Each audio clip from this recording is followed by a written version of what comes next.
Have you ever met someone who has a broad face, upward slanted eyes, or seems to learn a bit slower than others? Maybe they also have a sweet, calm personality that makes them special. This could be a person with Down syndrome. Did you know that about 1 in every 700 babies born has this condition? It's not a disease you catch like a cold, it's something you're born with. And guess what? People with Down syndrome can go to school, make friends, work, and live happy lives. Let's find out why this happens and how we can support them better. So what actually causes Down syndrome? Think of your body like a big instruction manual. This manual is made of genes, and genes are packed into structures called chromosomes. Most people have 46 chromosomes, 23 from mom and 23 from dad. But in Down syndrome, there's a small mix-up. The baby ends up with an extra copy of chromosome 21. That's why it's also called trisomy. 21 tri means 3, so there are 3 copies instead of 2. It's like having an extra page in your instruction book that wasn't supposed to be there. This extra chromosome usually happens by chance during the joining of sperm and egg. Mom's age can play a role. Women over 35 have a slightly higher chance of having a baby with this condition, but it can happen to anyone. How can you tell if someone has Down syndrome?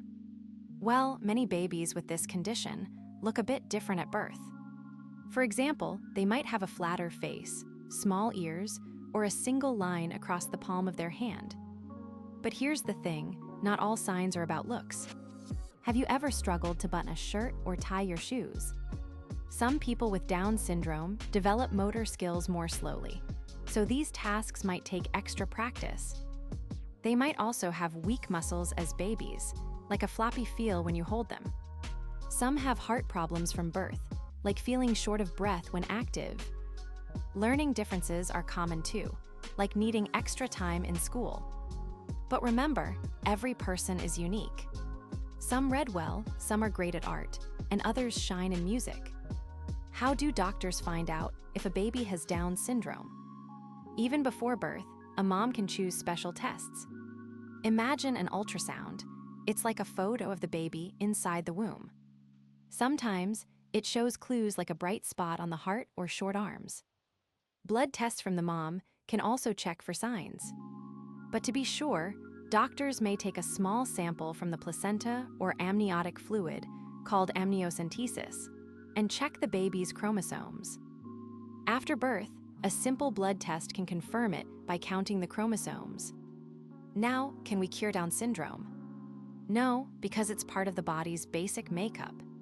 But treatment, absolutely.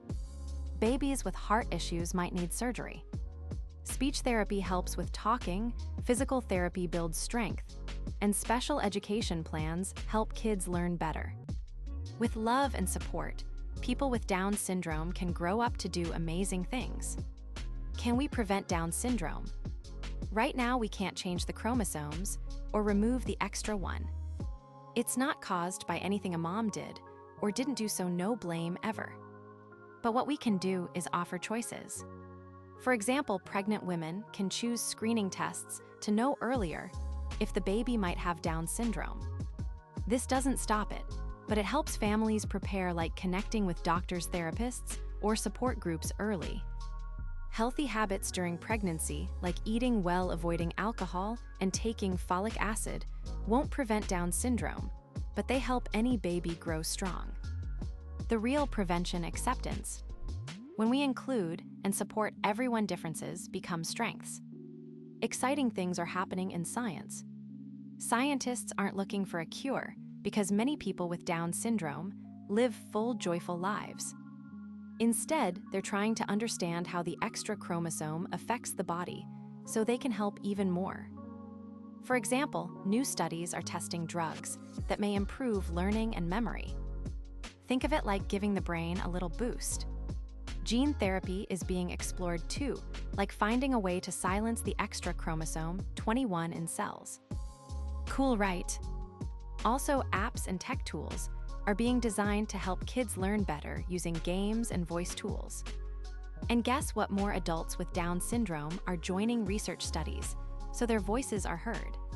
Science is moving forward, but always with dignity, respect, and hope.